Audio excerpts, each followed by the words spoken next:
Buenas tardes, queridos contertulios, bienvenidos a una nueva edición del Sillón Bíblico en este domingo 19 del tiempo ordinario en el ciclo B, y continuamos nuestro trabajo sobre el discurso del pan de vida, capítulo 6 del Evangelio de Juan, dentro de lo que la liturgia nos presenta, porque en realidad, como les dije, aunque leemos casi todo, hay pequeños fragmentitos que vamos salteando. Y uno de ellos lamentablemente tiene mucha importancia, que es el fragmento que salteamos entre lo que leímos la semana pasada y lo que leemos en esta. ¿Por qué será que la liturgia lo saltea? Miren, les soy sincero, no lo sé. Yo supongo que cuando uno no está del todo compenetrado con el lenguaje del Evangelio de Juan, con su modo de expresarse, un capítulo como el capítulo 6 suena como repetitivo, ¿no? Como si siempre estuviera diciendo lo mismo. Yo soy el pan de vida, yo soy el pan de vida que ha bajado del cielo, yo he bajado del cielo, y el que baja del cielo y el que sube al cielo. Y uno termina un poquito mareado, ¿no? Fíjense que esa experiencia de estar mareado frente a lo que uno escucha, la tiene mucha gente que se acerca a lo mejor por primera vez o que nunca ha prestado atención a lo que llamamos normalmente la música clásica, la música compleja, ¿no? Y entonces escuchamos una sinfonía y ya al segundo minuto del primer movimiento ya estamos como mareados.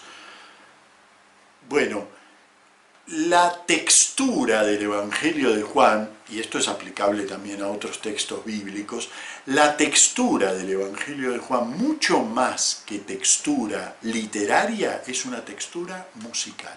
La tenemos que recibir como si fuera una música. Lo introduzco esto hoy porque tiene mucha importancia para el fragmento que leemos hoy, después ya lo vamos a ir viendo. Pero es una textura musical. ¿Qué quiere decir una textura musical? Vieron que hay, por ejemplo, en música un género que se llama las variaciones. El músico expone, a lo mejor de una manera, con un instrumento o lo que fuera, expone una pequeña melodía. Y luego la va empezando a dar vuelta, hace un contrapunto, le cambia el timbre, es decir, lo toca con otro instrumento, le cambia la velocidad, le cambia el ritmo, y va variando sobre esa melodía inicial. ¿Para qué se hacen esas variaciones? Bueno, porque a través de las variaciones vamos percibiendo las irisaciones del tema, los distintos modos de recibirlo y de hacerlo nuestro. Un poco eso pasa con el texto del Evangelio de Juan y en particular con el fragmento que leemos hoy, que yo lo podría llamar variaciones sobre el tema del pan. Y variaciones en ese sentido, Por eso es una lástima que no hayamos leído el fragmento anterior, porque en el versículo 35, que no leemos hoy, es un poquito anterior a lo que leemos hoy, Jesús dice por primera vez la fórmula de identificación: yo soy el pan de vida. Luego, cuando llegamos a estos versículos, nos damos cuenta que la va a repetir, pero no la repite exactamente igual. Versículo 41, yo soy el pan bajado del cielo. Versículo 48, yo soy el pan de la vida. Versículo 51, yo soy el pan vivo bajado del cielo. Ven cómo confluyen ahí dos modos de nombrarlo. Bien, empecemos por la sentencia del versículo 35, la que no leemos hoy. Yo soy el pan de vida. Es una sentencia dentro de los tipos de expresiones que utiliza el Evangelio de Juan, es lo que se llama una sentencia yo soy. Muy obvio, porque empieza diciendo yo soy. Pero ¿por qué esas sentencias las aislamos? Ustedes me dicen, ¿quién eres? Yo soy Abel de la Costa. Está bien, cualquiera se puede autoidentificar. Yo soy profesor, yo soy estudioso de la Biblia, yo soy, bueno, un montón de cosas. Bien, cualquiera se puede autoidentificar. En ese sentido, no tiene nada de raro que Jesús use yo soy para hablar de sí mismo. Sin embargo, ocurren dos cosas. Primero, yo soy es el nombre divino en el Antiguo Testamento. Yo soy de Éxodo 3:14. Cuando me digan los israelitas, ¿quién te ha enviado? ¿Quién es ese Dios que te ha enviado? Cuando te digan los israelitas, diles, yo soy me ha enviado a vosotros. Este es mi nombre para siempre. Bueno, y no es una fórmula de identificación, sino, bueno, es muy complejo el tema del nombre divino, ¿no? Pero el yo soy de Dios es el nombre con el cual, en vez de apresarlo, nos metemos en la hondura de un significado de alguien que no podemos asir. El yo soy de Dios va como manifestándose, incluso algunos dicen, hay que traducirlo, yo soy el que se va a ir mostrando. Otra traducción es, yo estoy. Así que fíjense, el yo estoy con vosotros hasta el fin del mundo, ¿no? Es otra forma de nombrar el nombre divino. Pero además, ese es un aspecto, ¿no? Entonces, cuando Jesús dice, yo soy esto o aquello, ¿es una fórmula de autoidentificación idéntica a yo soy Abel de la Costa? ¿O esconde alguna referencia al yo soy divino? El segundo aspecto, y que ilumina esto, es que son los atributos que Jesús le pone a ese yo soy, ¿no? Yo soy el camino, la verdad, la vida, el pan, la puerta, el buen pastor. No son atributos normales, no son yo soy profesor de Biblia. Son, en el mejor de los casos, son atributos que esconden una hondura que no se corresponde con una persona solamente humana. Nadie diría yo soy el pan, yo soy la puerta, yo soy el camino.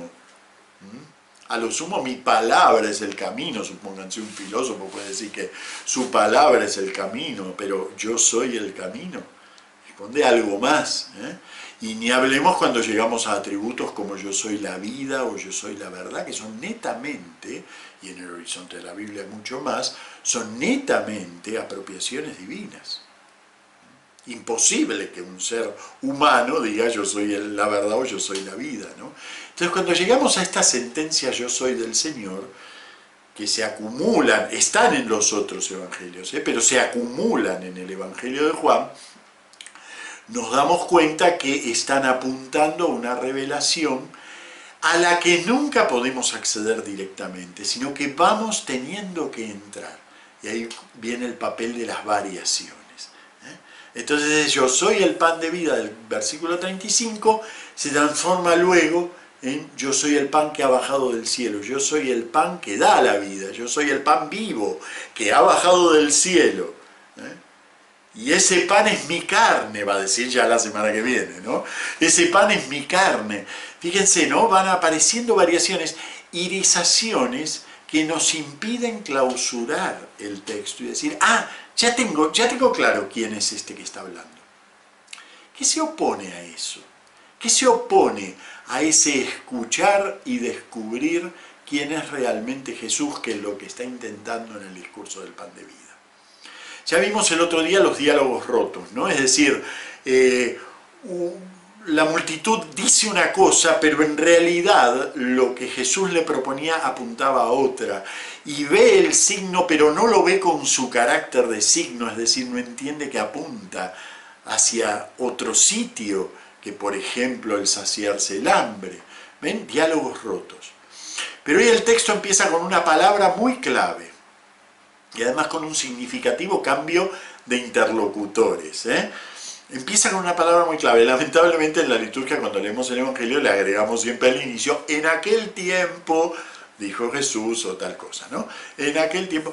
Pero en realidad, si vamos al texto del Evangelio, y más si vamos al texto griego, el versículo 41 empieza con este verbo, murmuraban. La palabra puesta al comienzo en la sintaxis griega tiene mucho énfasis. Murmuraban los judíos porque él había dicho, ¿no? O se preguntaban, yo soy el pan bajado del cielo. Murmuraban. Murmurar es un verbo que se utiliza muy poquitas veces en el Nuevo Testamento, 4 o 5 veces, y en el Antiguo Testamento también, unas muy poquitas veces, pero siempre va en la misma dirección. Es un verbo, casi les diría que es técnico. Y remite al capítulo del Éxodo, qué casualidad, sobre el maná del que ya estuvimos hablando, en el que los judíos murmuraban, los israelitas Y aquí es importante que me haya confundido, ahora voy a aclarar por qué. Los israelitas murmuraban contra el Dios que los sacó de Egipto porque los sacó de la olla de esclavos, pero los mandó al desierto donde no tenían que comer. Murmuraban. Esa murmuración de los israelitas es uno de los hilos conductores de la tensa relación con Dios, de Dios con su pueblo a lo largo del Éxodo. Murmuraban. Cuando Jesús les dice, no murmuréis, es más o menos el mismo tipo de regaño que les hace Dios a su pueblo en Éxodo 16. Bueno, en Éxodo 16, en Números, hay varios sitios en donde aparece esta misma cuestión de la murmuración. Y recién me confundí, dije los judíos. ¿Por qué dije los judíos? En realidad a nosotros nos da lo mismo. Cuando nosotros decimos los israelitas, pensamos en los judíos. Pero para la Biblia hay palabras que son muy técnicas. ¿Dónde está ocurriendo esta escena de Juan? Está ocurriendo en Galilea, porque se nos aclaró que todo esto ocurría en Cafarnaúm. De hecho, en la sinagoga de Cafarnaúm. Por lo tanto, ahí no hay judíos, hay galileos. Puede haber algún judío de vacaciones, pero no hay judíos. Los judíos están en Judea, ¿sí? En Judá. ¿Está? Por eso son judíos. Curiosamente, en este versículo 41 es la primera vez que se menciona a los judíos en esta sección. Y además es un cambio inesperado de interlocutor. Venía hablando con la multitud no entendía, la multitud se cortaba frente a lo que decía Jesús, iba para otro lado que es donde iba Jesús, diálogos rotos. Pero ahora resulta que esa multitud pasó a, podríamos decir, un estadio distinto, nuevo, un estadio en el cual la propuesta de Dios les resulta problemática, les resulta incluso rechazable, murmuran contra Jesús. Y entonces también el nombre con el que esa multitud es designada cambia. Pasa a decirse de manera totalmente, digamos, inesperada. Murmuraban los judíos porque Jesús había dicho. Inesperada para el contexto, a nosotros ya sé que nos da lo mismo, pero es completamente inesperado que en este momento aparezcan los judíos. Es precisamente para que lo relacionemos con el pueblo escogido que murmura en el desierto. La murmuración es lo opuesto al diálogo con Dios. La murmuración es aquello que impide escuchar verdaderamente a Dios. En todos estos versículos del 41 al 51 está muy presente esta cuestión del hablar, escuchar o murmurar. Y si se fijan, la primera lectura, la de Elías yendo hacia el Horeb, apunta precisamente a eso. Elías es un hombre de Dios, es un hombre llamado por Dios. De hecho, quiere cumplir la voluntad de Dios, pero en lugar de escuchar cuál es esa voluntad de Dios, murmura contra Dios. Sácame ya porque no soy mejor que mis padres, ya está, todo esto está... pero yo te mandé. Sí, pero eso no sirve. La verdadera voluntad es la que yo tengo. Sácame del medio. Murmura contra Dios y sin embargo Dios lo asiste con su pan. Y es muy interesante, si se fijan en esa primera lectura, el contraste, ¿no? La murmuración de Elías abarca el primer día y todavía le quedan caminar 40 días hasta llegar al monte de Dios, ¿no?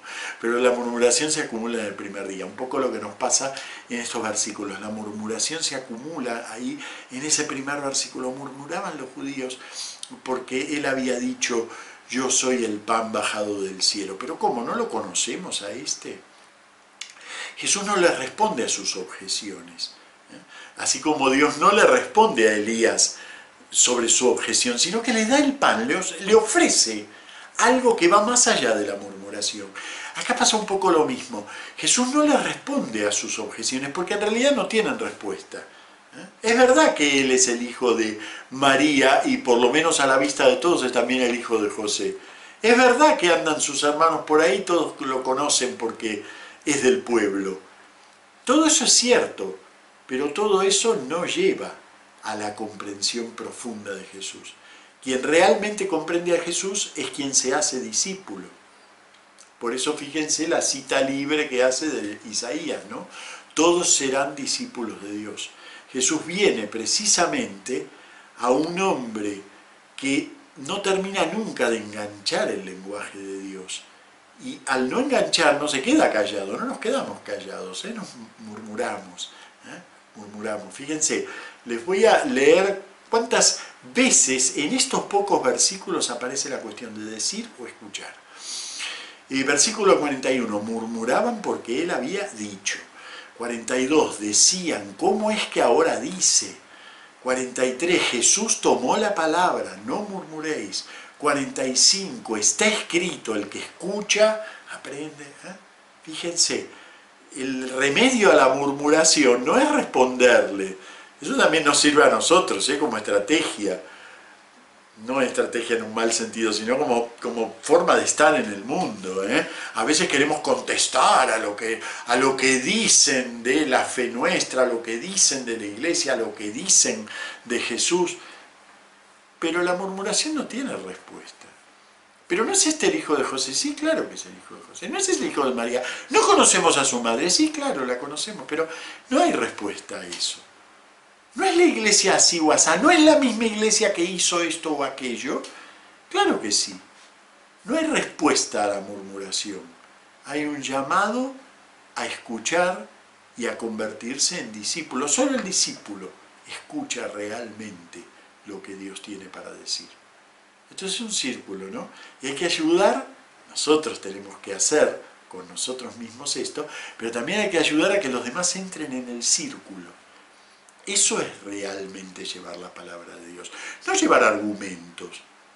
Te voy a demostrar con 5 razones que Dios existe. No. Lo propio es llevar a la escucha, llevar al discipulado. Fíjense que Jesús comienza diciendo que nadie escucha si el Padre no lo llama. Entonces es un círculo, ¿no? Vamos acercándonos a la palabra para que la palabra nos convoque, nos lleve al silencio, porque lo nuestro es la murmuración, nos lleve al silencio y en ese silencio sí, reescuchar la palabra en una variación que va haciéndonos cada vez más transparente la identidad de Jesús. Bueno, no sé si les he hecho mucho lío con estos versículos, creo que no, hemos tocado un costado. Este texto es maravillosamente diverso en sus formas de abordarlo. La semana que viene, como saben, coincide con Asunción de la Virgen. Todavía no tengo en claro si voy a tratar el texto que continúa como para darle una lectura más completa al discurso del pan de vida, o si vamos a tratar los textos de Asunción, que son los que litúrgicamente tocan. La verdad que tengo una semana para pensarlo. Pero bueno, lo que sí les recomiendo es que tomen el discurso del capítulo 6 y lo lean una y otra vez, no tratando de entender frase por frase, sino tratando de escucharlo como se escucha una música. Es decir, hasta que nos van penetrando sus variaciones y se van haciendo parte de nuestra palabra interior. Y entonces la murmuración va quedando para un costado. Muchas gracias, nos vemos la semana que viene. ¿Quieres ver crecer el sillón bíblico? Puedes ayudarme con 4 sencillas acciones. Compartirlo en redes sociales, en Facebook, en Twitter, en Instagram, en WhatsApp. Reproducir el vídeo hasta el final, esto es muy importante. También dejar un comentario a pie del vídeo, yo leo todos los comentarios y todos son importantes. También suscribirte y darle a la campanita, para que nunca te pierdas ni un solo sillón bíblico.